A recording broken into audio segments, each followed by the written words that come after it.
49 అంటే సంతానం, 49 అంటే సంతోషం. 49 Andhra Pradesh, Telangana.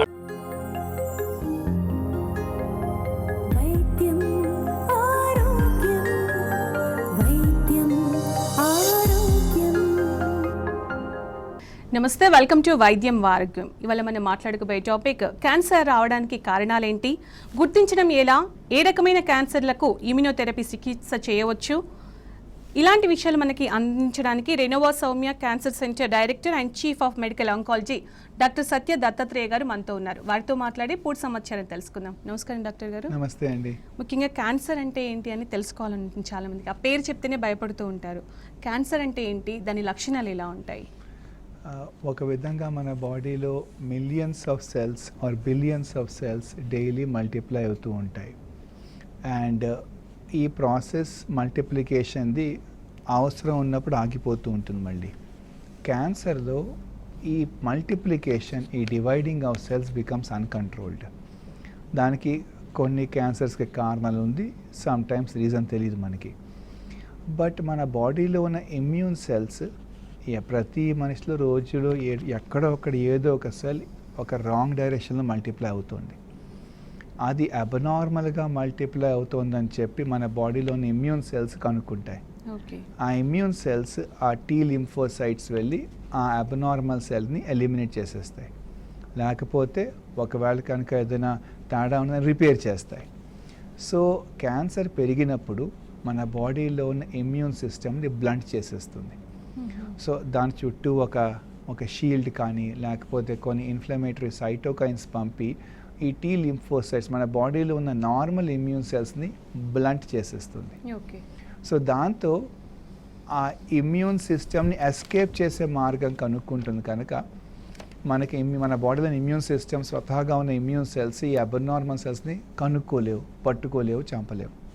So therefore the cancer starts multiplying and growing అన్నమాట. ఓకే, అలాంటప్పుడు ఈ క్యాన్సర్ని ఎలా గుర్తిస్తారు, దీన్ని ఎలా నిర్ధారిస్తారంటారు, దీన్ని తెలుసుకోవడం ఎలా? క్యాన్సర్ డయాగ్నోస్ చేయాలి అంటే ఒకటి క్లినికల్ ఎగ్జామినేషన్, మనం చూడడం, కొంచెం అక్కడ గడ్డ కనపడుతుంది, దాని కొంచెం హార్డ్గా ఉంది, అయితే ఫర్మ్ టు హార్డ్గా ఉంది. అదే కాకుండా అల్ట్రాసౌండ్ కానీ, ఎక్స్రే కానీ, సిటీ స్కాన్ కానీ, ఎంఆర్ఐ ఆర్ రీసెంట్గా పెట్ సిటీ స్కాన్స్తో మనకి ఐడియా వస్తుంది జబ్బు ఎలా ఉంది, ఎన్ని చోట్ల ఉంది, ఎన్ని చోట్ల పాకింది, అది స్టేజ్ 1లో ఉందా, 4వ స్టేజ్లో ఉందా. క్యాన్సర్ కన్ఫర్మేషన్ కోసం ఇవన్నీ చేసింది మనకి క్యాన్సర్ ఉంది అని చెప్పి తెలుస్తుంది. బట్ కన్ఫర్మేషన్ కోసం బయాప్సీ ప్రూఫ్ కావాలి. ఆల్మోస్ట్ ప్రతి క్యాన్సర్కి బయాప్సీ ప్రూఫ్ లేకుండా క్యాన్సర్ ట్రీట్మెంట్ స్టార్ట్ చేయం. కొన్ని ఎక్సెప్షన్స్ ఉన్నాయి. లివర్ క్యాన్సర్లో బయాప్సీ ప్రూఫ్ లేకపోయినా స్కాన్లో మనకి లివర్ క్యాన్సర్ అనిపిస్తోంది. బ్లడ్ రిపోర్ట్స్లో కొన్ని ట్యూమర్ మార్కర్స్ ఎక్కువగా ఉన్నాయి. సిరోసిస్ ఆఫ్ లివర్ అని చెప్పి, లేకపోతే హెపటైటిస్ బి వైరస్ లాంటి వైరస్ ఇన్ఫెక్షన్ బాడీలో ఉంది. ఇవన్నీ ఇండైరెక్ట్ మార్కర్స్ తీసుకుని ఇది క్యాన్సర్ అని కన్ఫర్మ్ చేసుకోవచ్చు. బట్ దట్స్ లైక్ ఒకటో రెండో. మిగతా ప్రతి క్యాన్సర్కి బయాప్సీ ప్రూఫ్ కంపల్సరీ. బయాప్సీలో ఏం చూస్తారు పెథాలజిస్టు, నార్మల్ సెల్స్ కంటే ఈ క్యాన్సర్ సెల్స్ ఎంత అబ్నార్మల్గా ఉన్నాయి, ఎలా డివైడ్ అవుతున్నాయి, క్యాన్సర్లో ఉన్న సబ్ టైప్స్ ఏంటి, మొత్తం రిపోర్ట్ మన ట్రీట్మెంట్ డిసైడ్ అవుతూ ఉంటుంది.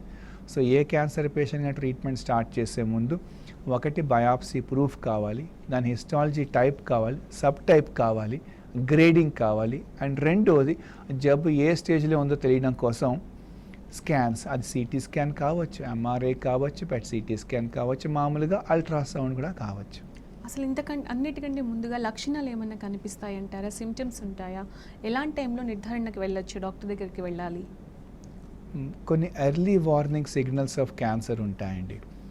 అది మనం కనుక గుర్తిస్తే, ఎందుకంటే క్యాన్సర్ని పూర్తిగా తగ్గించేసేయచ్చు. Cancer is curable if diagnosed early. మనం ముందే కనుక ఎర్లీస్లో కనుక్కుంటే ఆ తర్వాత సరిగా ట్రీట్మెంట్ తీసుకోవాలి. డయాగ్నోస్ అయిపోయి ఎర్లీ స్టేజ్ వచ్చాక దాన్ని పూర్తిగా తగ్గించే అవకాశం చాలా బాగుంటుంది సరిగా ట్రీట్మెంట్ తీసుకుంటే. అది సర్జరీ కావచ్చు, ఎక్స్రేస్, రేడియేషన్ కావచ్చు, మెడికల్ ఆంకాలజీ, కీమోథెరపీ కావచ్చు, హార్మోన్ థెరపీ కావచ్చు. బట్ ఆ స్టేజ్ని బట్టి, టైప్ని బట్టి మనం ట్రీట్మెంట్ డిసైడ్ చేస్తూ ఉంటాం.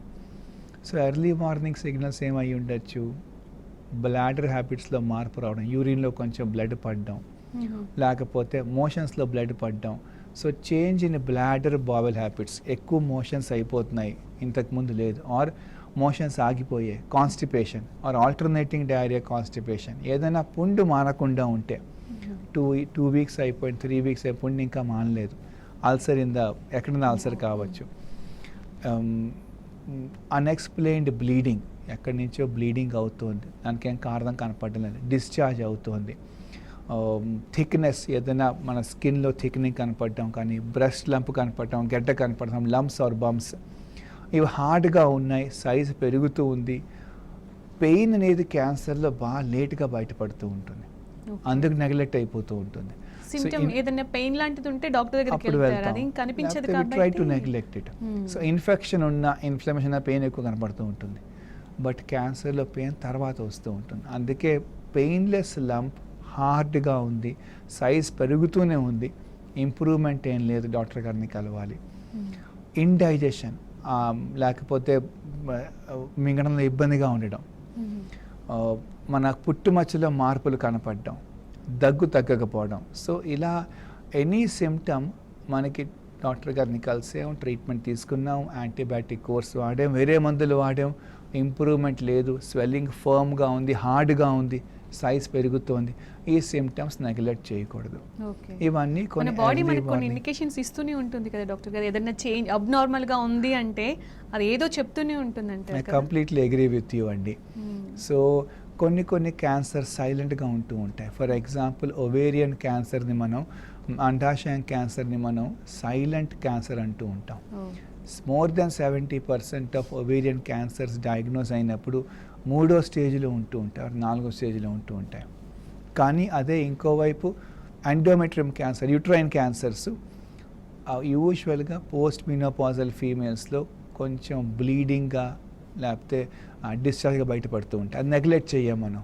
అందుకే ఎండోమెట్రియల్ క్యాన్సర్ ఏమో ఎర్లీగా బయటపడిపోతూ ఉంటుంది. So more than 70% of uterine cancers early stage, more than 70% of ovarian cancers కొంచెం అడ్వాన్స్ స్టేజ్. అలాగే ఇమ్యూనోథెరపీ అంటారు కదా డాక్టర్ గారు, అసలు ఇమ్యూనోథెరపీ అంటే ఏంటి, దాని గురించి చెప్పండి. ఇంతకు ముందు మీరు ఇచ్చిన ఫస్ట్ ఇనీషియల్ ఫ్యూ క్వశ్చన్స్లో I was trying to explain అదే అనమాటకి, మన క్యాన్సర్ పెరుగుతున్న కొద్దీ మన బాడీలో ఉన్న ఇమ్యూన్ సెల్స్ని, ఇమ్యూన్ సిస్టమ్ ఆ రెస్పాన్స్ని మొత్తం తగ్గించేస్తుంది. సో మన బాడీలో ఇమ్యూన్ సెల్స్ మల్టిప్లై అవుతూ ఉన్నా కూడా అది క్యాన్సర్ అని గుర్తించలేవు, మన బాడీ సెల్స్ కంటే డిఫరెంట్గా ఉన్నాయని తెలుసుకోలేవు, మీరు ఫస్ట్ చెప్పినట్టు. సో ఎస్కేప్ అయిపోతుంది ఇమ్యూన్ సిస్టమ్ని. ఇమ్యూనోథెరపీ అనేది మన బాడీలోని ఇమ్యూన్ సిస్టమ్ని స్ట్రెంథెన్ చేసి డిఫెన్స్ మెకానిజం మళ్ళీ పెరిగించి ఈ ఇమ్యూన్ సెల్సే మళ్ళీ క్యాన్సర్ని ఫైట్ చేసేటట్టు. సో క్యాన్సర్ చుట్టూ ఉన్న రిసెప్టర్స్ కొన్ని PD1 ఆర్ PDL అనే మార్కర్స్ని టార్గెట్ చేస్తే ఇవ్వడం వల్ల ఆ డిఫెన్స్ మెకానిజం, ఆ షీల్డ్ని ఆన్ ద క్యాన్సర్ సెల్స్ తీసేస్తాం. That's what immunotherapy. దాంతో అప్పుడు ఇమ్యూన్ సెల్స్ ఆ క్యాన్సర్ సెల్స్ని ఫారెన్గా ఐడెంటిఫై చేసి అప్పుడు ఇమ్యూనోథెరపీతో మనం జబ్బుని ట్యాకిల్ చేయొచ్చు. సో మన బాడీలో ఉన్న ఇమ్యూన్ సిస్టమ్స్ని, ఇమ్యూన్ సెల్స్ని మళ్ళీ స్ట్రెంథెన్ చేసి ఈ అబ్నార్మల్గా మల్టిప్లై అయ్యే క్యాన్సరస్ ట్యూమర్ని, ఆ గడ్డని క్యాన్సర్ అని తెలుసుకొని మన బాడీ కంటే డిఫరెంట్గా ఉందని తెలుసుకొని ఈ ఇమ్యూన్ సెల్సే దాన్ని అటాక్ చేస్తూ ఉంటాయి. దాన్ని ఇమ్యూనోథెరపీ అంటాం. ఒక లేటెస్ట్ డెవలప్మెంట్ క్యాన్సర్ ట్రీట్మెంట్లో, ఎస్పెషల్లీ మెడికల్ ఆంకాలజీలో, ఇంతకుముందు కీమోథెరపీ ఉండేది, థెరపీ విత్ కెమికల్స్, ఇప్పుడు immunotherapy is the latest advance. అలాగే ఏ రకమైన క్యాన్సర్లకి ఈ ఇమ్యూనోథెరపీ ఉపయోగపడుతుంది అంటారు? ఇప్పుడు ఒక విధంగా ప్రతి క్యాన్సర్లో కూడా మనకి ఇమ్యూనోథెరపీ పనిచేసే అవకాశం ఉందండి. కానీ ముఖ్యంగా లంగ్ క్యాన్సర్, అది non small cell lung cancer కావచ్చు, స్మాల్ సెల్ లంగ్ క్యాన్సర్ కావచ్చు. లంగ్ క్యాన్సర్లో ఇమ్యూనోథెరపీకి చాలా ఇంపార్టెన్స్ ఉంటుంది. ఇటు లింఫోమాస్లో కూడా ఇమ్యూనో ఆంకాలజీ మాలిక్యూల్స్ వాడుతూ ఉంటాం. Initial first line treatment fail అయిపోయాక ఇమ్యూనో ఆంకాలజీ మాలిక్యూల్స్ బాగా పనిచేస్తుంటాయి. కోలోన్ క్యాన్సర్లో ఒక విధంగా ఏ క్యాన్సర్లో అయినా మైక్రో శాటిలైట్ ఇన్స్టెబిలిటీ, MSI అంటూ ఉంటాం, ఈ టెస్ట్ చేస్తూ ఉంటాం. MSI కనుక ఆ రిపోర్ట్లో హైగా వస్తే, స్టేబుల్ కాకుండా ఎక్స్ప్రెషన్ ఇంటాక్ట్ లేకపోతే ఆ రిపోర్ట్ చెక్ చేసి వాళ్ళకి ఈ మందు బంద్ చేసే అవకాశం బాగా ఎక్కువగా ఉంటుంది. మనం కొన్ని రోజుల ముందు విన్నాం ఒక మందు గురించి, ఆ మందు పేరు డాస్టార్లీమాబ్.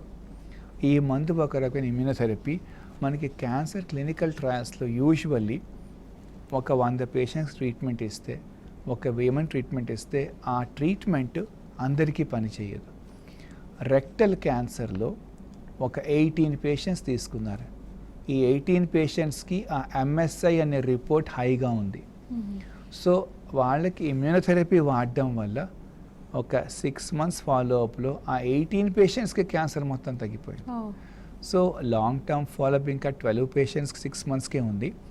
బట్ ఆపరేషన్ అక్కర్లేదు, రేడియేషన్ అక్కర్లేదు, కీమోథెరపీ అక్కర్లేదు, ఒట్టి ఇమ్యూనోథెరపీతోనే ఆ 18 పేషెంట్స్కి అన్ని రిపోర్ట్స్ మొత్తం నార్మల్ అయిపోయాయి.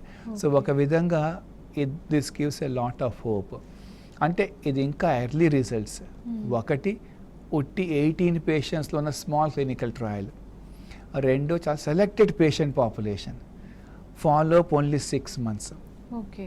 బట్ పెయిన్ కూడా మేబీ తక్కువగానే ఉంటుండొచ్చు కదా? ఎస్, అవునండి. అసలు ట్రీట్మెంట్కి సైడ్ ఎఫెక్ట్స్ బాగా తక్కువగా ఉంటాయి. కీమోథెరపీ అంటే థెరపీ విత్ కెమికల్స్. సో మన పక్కన నార్మల్ సెల్స్కి బోల్డ్ ఇబ్బంది అవుతూ ఉంటుంది. రెడ్ బ్లడ్ సెల్స్ పడిపోతూ ఉంటాయి, వైట్ సెల్స్ పడిపోతూ ఉంటాయి, ఇన్ఫెక్షన్ రావచ్చు, ప్లేట్లెట్స్ పడిపోతూ ఉంటాయి, చుట్టూ ఊడిపోతూ ఉంటుంది. సో కెమికల్స్తో ట్రీట్మెంట్ చేస్తే క్యాన్సర్ సెల్సే కాకుండా మన బాడీలో నార్మల్ టిష్యూస్, నార్మల్ సెల్స్ దెబ్బతింటాయి. అందుకే సైడ్ ఎఫెక్ట్స్ వస్తాయి, దాంతో భయపడతాం. వాంతి, వికారం, నీరసం. ఇమ్యూనోథెరపీకి సైడ్ ఎఫెక్ట్స్ ఏమి ఉండవు. ఒక 10% ఆర్ లెస్ దెన్ 10% ఆఫ్ పేషెంట్స్లో కొన్ని సైడ్ ఎఫెక్ట్స్ రావచ్చు, కానీ ఈ సైడ్ ఎఫెక్ట్స్ అన్ని టెంపరీ. కొన్ని రోజులు మందు ఆపేస్తే మొత్తం తగ్గిపోతూ ఉంటాయి. అవసరం ఉంటే ఒక స్మాల్ డోస్ ఆఫ్ స్టీరాయిడ్స్ ఇస్తూ ఉంటాం. సో దీంతో మన ఇమ్యూనో ఆంకాలజీ అనే ఈ మాలిక్యూల్స్ వాడటం వల్ల ఇబ్బంది బాగా తక్కువగా ఉంటుంది, రెస్పాన్స్ బాగుంటుంది. అండ్ కొంతమంది పేషెంట్స్లో లాంగ్ టర్మ్ కంట్రోల్ కూడా వస్తుంది, 4వ స్టేజ్లో కూడా. ఓకే డాక్టర్ గారు, ఈ ఇమ్యూనోథెరపీ చేయించుకోవడం వల్ల ఏమైనా సైడ్ ఎఫెక్ట్స్ ఉంటాయా? అలాగే ఒకసారి ఈ చికిత్స స్టార్ట్ చేసినట్టయితే ఎంతకాలం చేయించుకోవాలంటారు?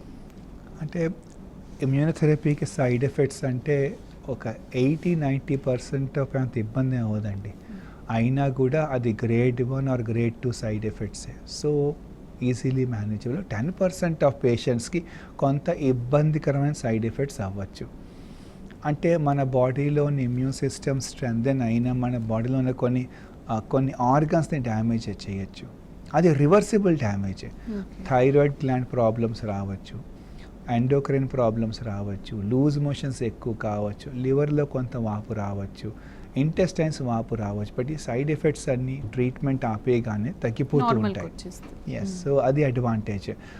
బాగా ఇబ్బందిగా ఉంటే మాత్రం ఒక లో డోస్ ఆఫ్ స్టీరాయిడ్ పెడితే ఈ ప్రాబ్లం తగ్గిపోతూ ఉంటుంది. సో ఇర్రివర్సిబుల్గా డ్యామేజ్ అయ్యేది ఇమ్యూనోథెరపీతో బాగా తక్కువ మందికి, అది 1% అనుకోవచ్చు అంతే.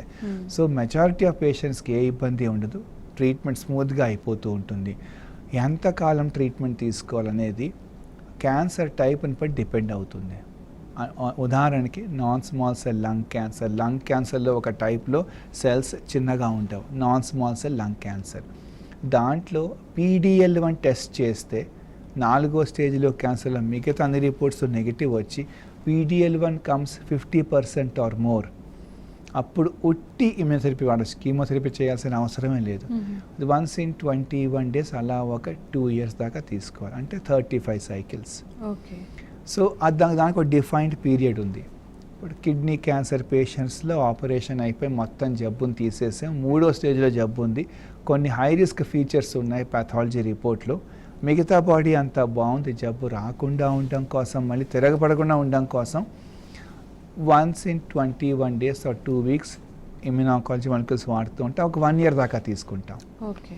సో అలాగా డిసీజ్ టైప్ని బట్టి మనకి duration of treatment, number of cycles మారుతూ ఉంటాయి.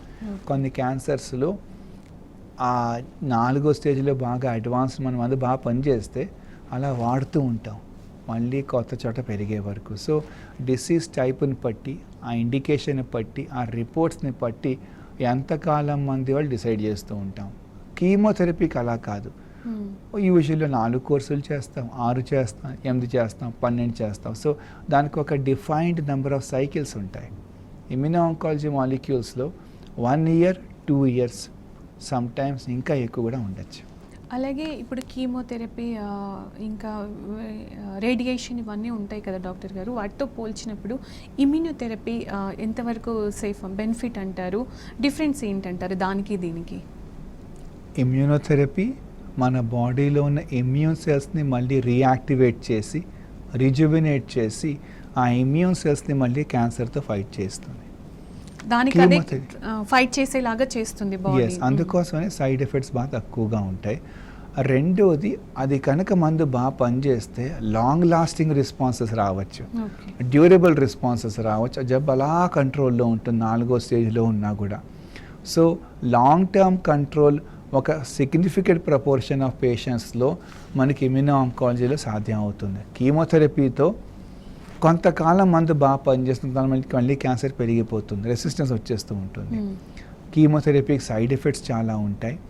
అవి రాకుండా ఇప్పుడు కొత్త మందులు వచ్చేసాయి, సపోర్టివ్ ట్రీట్మెంట్స్ బాగున్నాయి, కొత్త కెమికల్స్ వచ్చేసాయి. బట్ ఈవెన్ దెన్ కొన్ని సైడ్ ఎఫెక్ట్స్ ఉంటాయి. ఇమ్యూనో ఆంకాలజీ మాలిక్యూల్స్కి ఆ ఇబ్బంది ఉండదు. ఆ సైడ్ ఎఫెక్ట్ ప్రొఫైల్ కూడా డిఫరెంట్గా ఉంటుంది. ఇమ్యూనోథెరపీకి వచ్చే సైడ్ ఎఫెక్ట్స్ అంత ఇబ్బంది పెట్టవు. కొన్ని రోజులు మందు ఆపేసి తగ్గిపోతూ ఉంటాయి, స్టీరాయిడ్స్ ఇస్తే కంట్రోల్ అయిపోతూ ఉంటుంది. Virus chemotherapy side effects sometimes irreversible damage అవ్వచ్చు. అది ఒక <20% ఆఫ్ పేషెంట్స్. ఓవరాల్ రెండు కూడా ఒక డిఫరెంట్ వే క్యాన్సర్ని టార్గెట్ చేసి అప్రోచ్ అవ్వడం కోసం. మెడికల్ ఆంకాలజీలో చాలామంది పేషెంట్స్కి కీమోథెరపీతో పాటు ఇమ్యూనోథెరపీ కంబైన్ చేసి ఇస్తూ ఉంటాం. అప్పుడు రిజల్ట్స్ ఇంకా బాగుంటూ ఉంటాయి క్యాన్సర్ టైప్ మన రిపోర్ట్స్ని బట్టి.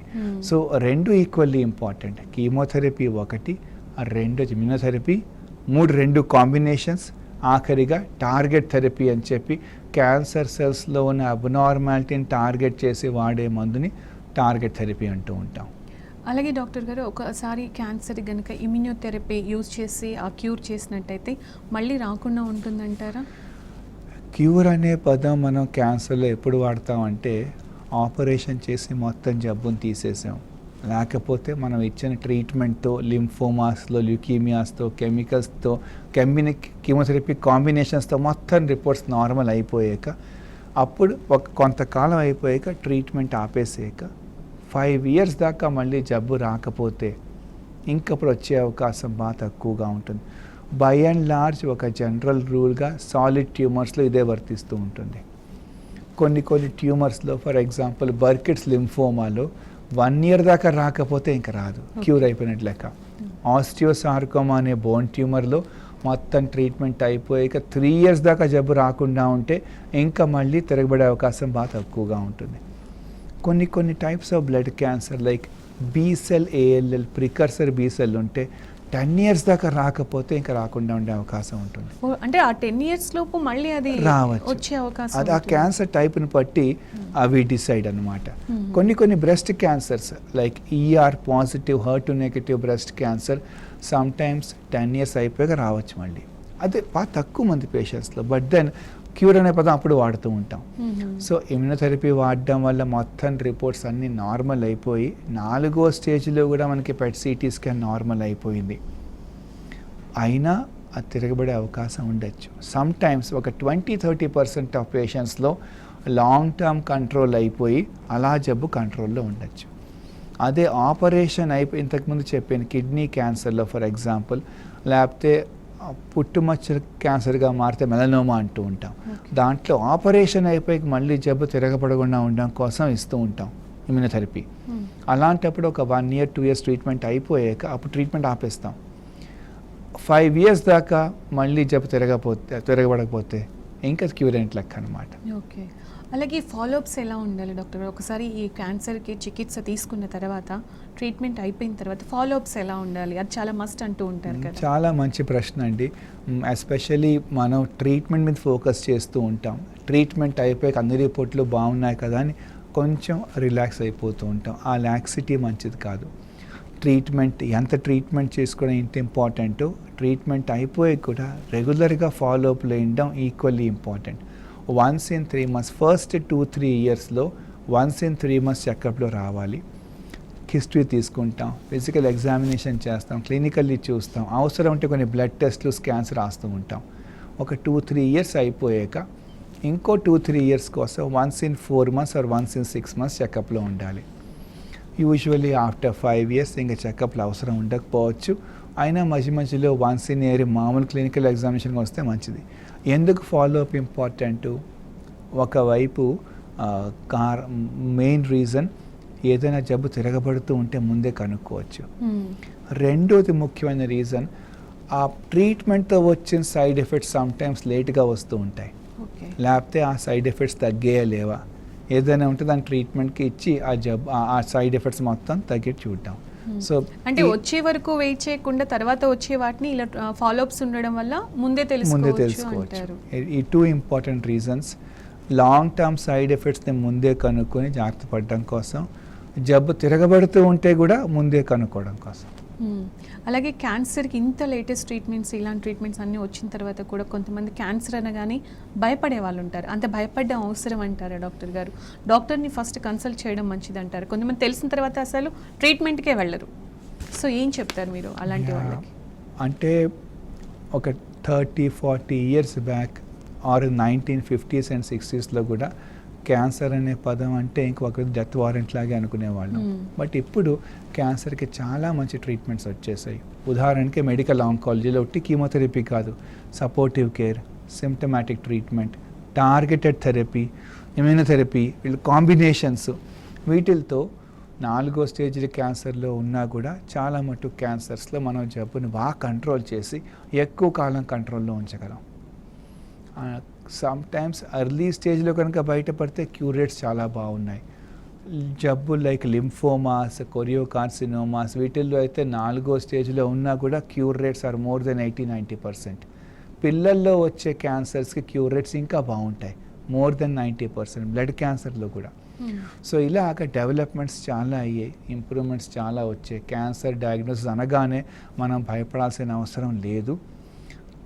టైంకి ట్రీట్మెంట్ తీసుకోవాలి, త్వరగా టెస్టులు చేయించుకోవాలి, రిపోర్ట్స్ పై ట్రీట్మెంట్ తీసుకుంటే ఈ జబ్బు బాగా కంట్రోల్ అయ్యే అవకాశం ఉంది, క్యూర్ అయ్యే అవకాశం చాలా ఎక్కువగా ఉంది.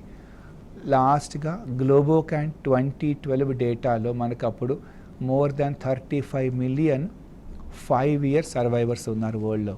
2012లో 10 years బ్యాక్. గ్లోబోకాన్ 2020లో figure has now become more than 50 million 5-year cancer survivors. So అది చెప్తుంది మనకి ఎంత ఇంప్రూవ్మెంట్స్ వచ్చాయి క్యాన్సర్ ట్రీట్మెంట్స్లో.